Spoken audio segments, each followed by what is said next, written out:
என்கிட்ட நிறைய பேர் கேட்குறாங்க, குருஜி நான் பெரிய கம்பெனி நடத்துகிறேன், என் ஆஃபீஸில் நிறைய பேர் வேலை செய்கிறாங்க, பெரிய பிரச்சனை என்னென்னா நான் நினச்ச மாதிரி அங்கே ஒரு விஷயம் நடக்க மாட்டேங்குது, பயங்கரமாக எனக்கு கோவம் வந்து பிடிச்சி கத்தி விட்டுறேன். ஏன்னா கிளைண்ட்டு சஃபர் ஆகிறாங்க. இதை எப்படி ஹேண்டில் பண்ணுறதுன்னு தெரில. நம்ம திட்டலைன்னா வேலையும் நடக்க மாட்டேங்குது, திட்டினா எனக்கு வந்து பாதிப்பு வருது. இதுலேருந்து எப்படி நான் வெளியில் வர்றது?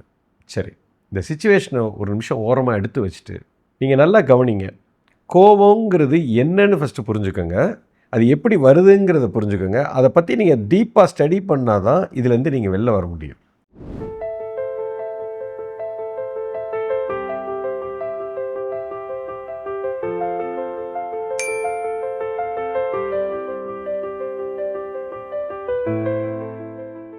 சரியா?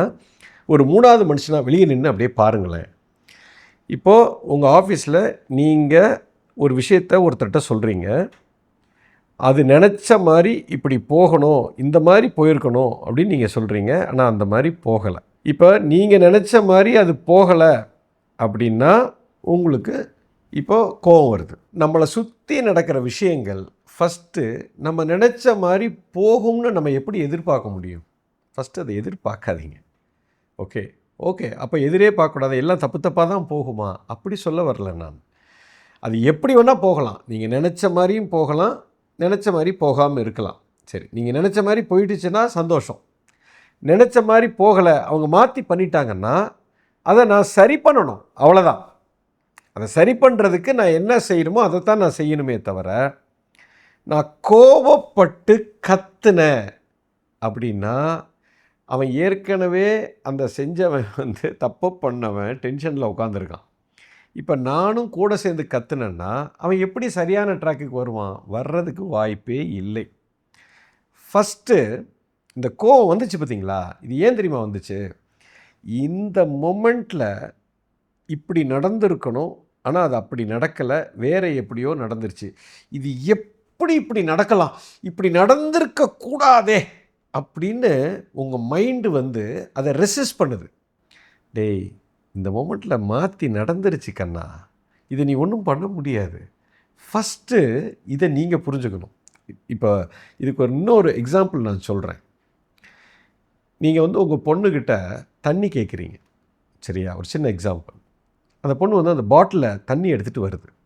உங்கள் கையில் கொடுக்கும்போது டப்புன்னு பாட்டில் கீழே போட்டு உடச்சிருச்சு.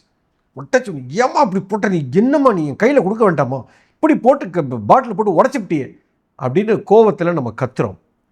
நான் கேட்குறேன், இந்த மொமெண்ட்டு இந்த பாட்டிலு கீழே விழுந்து உடஞ்சிருச்சு, இந்த உடஞ்சதை மாற்ற முடியுமா நம்மளால்? கொஞ்சம் சிந்திச்சு பாருங்களேன். இந்த மொமெண்ட்டு இது கீழே விழுந்து உடஞ்சிருச்சு, இந்த பாட்டிலை திரும்ப எடுத்து ஒட்ட வைக்க முடியுமா? சிம்பிள் காமன் சென்ஸ், என்னால் ஒட்ட வைக்கவே முடியாது. அப்போ இந்த மொமெண்ட்டில் நடந்த ஒரு சம்பவத்தை ஃபஸ்ட்டு நாம் புரிஞ்சுக்க வேண்டியது என்னென்னா, இதை என்னால் மாற்ற முடியாது. இந்த மொமெண்ட்டில் என்ன சம்பவம் நடந்தாலும் என்னால் இதை மாற்றவே முடியாதுங்கிறத ஃபஸ்ட்டு நாம் புரிஞ்சுக்கணும். அதுக்கப்புறம் தான் இதுக்கு சொல்யூஷனுக்கே நான் வர முடியும். அப்போ இந்த கோவங்கிறது ஏன் தெரியுமா வருது? இந்த மொமெண்ட்டில் நடந்த ஒரு சம்பவத்தை, மாற்ற முடியாத இந்த சம்பவத்தை என்னுடைய மைண்டு வந்து அதை மாற்ற பார்க்குது. எப்படி இந்த கண்ணாடியை உடைக்கலாம், நீ இப்படி உடைச்சிட்டியே, லூசு, உடஞ்சிருச்சுடா, நீ எத்தனை தடவை கற்றுனாலும் உடஞ்சது தான், அதை நீ மாற்றவே முடியாது அப்படிங்கிற மிகப்பெரிய உண்மை நமக்கு புரியாதனால மாற்ற முடியாத இந்த மொமெண்ட்டை நான் என்ன பண்ண பார்க்குறேன்னா மாற்ற பார்க்குறேன். கோபம் வர்றதுக்கான மூல காரணமே இதுதாங்க. பாரத தேசத்தின் நெடிய ஞான மரபின் தொடர்ச்சி குரு மித்ரே சிவா நடத்தும் அல்கெமி புரோகிராமில் பங்கேற்க ரெஜிஸ்டர் செய்யுங்கள் அல்லது கால் 9655992559. எங்கள் வெப்சைட் www.matangifoundation.org. மாற்ற முடியாத ஒரு சம்பவத்தை நான் மாற்ற முயற்சி பண்ணும் பொழுது உங்களுக்கு கோபம் வருது. ஆனால் நீங்கள் என்ன தெரியுமா நினைக்கிறீங்க? அவன் பாட்டிலை உடைச்சதுனால தான் எனக்கு கோபம் வந்துச்சு. கிடையாது. இதுதான் மிகப்பெரிய ஒரு புரிதல். This is tremendous understanding. அதாவது இந்த மொமெண்ட்டு என்ன நடந்திருக்குதோ அதை மாற்றவே முடியாது அப்படிங்கிற புரிதல் எனக்கு இல்லை. அதனால் நான் அதை மாற்ற முயற்சி பண்ணுறேன். அதனால் எனக்கு கோபம் வருதே தவிர அவங்க பாட்டில் போட்டதுனால கோபம் வரல. இதுதாங்க ஃபண்டமெண்டல். இதை நீங்கள் லாஜிக்கலாவோ அறிவாவோ பார்த்தா உங்களுக்கு புரியாது. இது ஒரு எக்ஸ்பீரியன்ஷியல் அண்டர்ஸ்டாண்டிங். கோபத்தோட ரூட்டே அதுதான். எப்போ எனக்கு இந்த மொமெண்ட்டில் நான் இப்படி நடந்திருக்கணும், ஆனால் இப்படி நடக்கலை, இது மாறி நடக்குது, இப்போ எனக்கு கோபம் வரும்.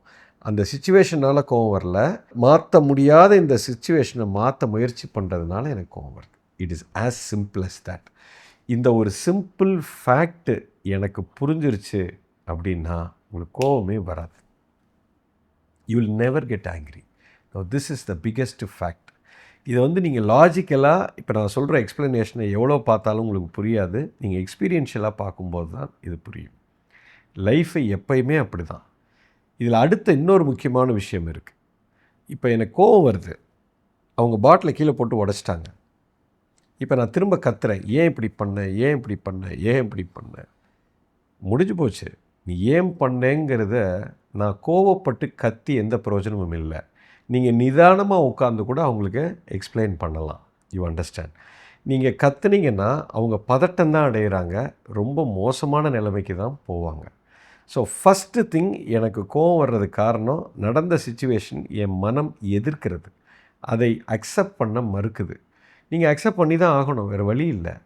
அப்போது எந்த சிச்சுவேஷன் நடந்தாலும் அதை அக்செப்ட் பண்ண சொல்கிறீங்களா? அப்படி சொல்லலை.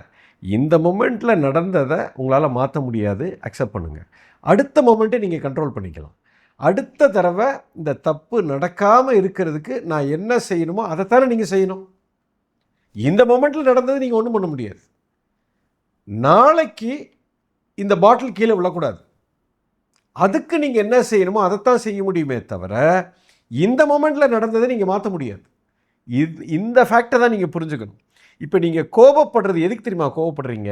நாளைக்கு வரப்போகிற சிச்சுவேஷனை சரி பண்ணுறதுக்கு நீங்கள் கோவப்படலை, இந்த மொமெண்ட்டில் ஏன் இப்படி நடந்துச்சுங்கிறது தான் கோவப்படுறீங்க. அட லூஸு, அது முடிஞ்சு போச்சு கண்ணு, அதை ஒன்றும் பண்ண முடியாது, அதுக்கு கோவப்பட்டு பிரயோஜனம் இல்லை. ஆனால் நீங்கள் என்ன சொல்கிறீங்க, நான் கோபப்பட்டு கத்துனா தான் அடுத்த தடவை அவன் பண்ண மாட்டான். அது ஒரு முட்டாள்தனமான ஒரு அணுகுமுறை. யார்கிட்டையுமே நீங்கள் கத்தி ஒருத்தனுக்கு புரிய வைக்க முடியாது. ஒரு விஷயத்தை ஒருத்தனுக்கு புரிய வைக்கணும். உங்கள் ஆஃபீஸில் ஒரு தப்பு நடந்திருக்குன்னா அந்த தப்பை அவனுக்கு உணர்த்துறது கத்துனா அவனுக்கு புரியுமா, இல்லை நிதானமாக அவனை உட்கார வச்சு அந்த பிரச்சனையோட எல்லா டிகிரியும் அவனுக்கு எக்ஸ்பிளைன் பண்ணால் அவனுக்கு புரியுமா? உங்களுக்கு ஒரு விஷயத்தை யாரோ ஒருத்தர் புரிய வைக்கணும்னா கோவப்பட்டு கத்துனா உங்களுக்கு புரியுமா?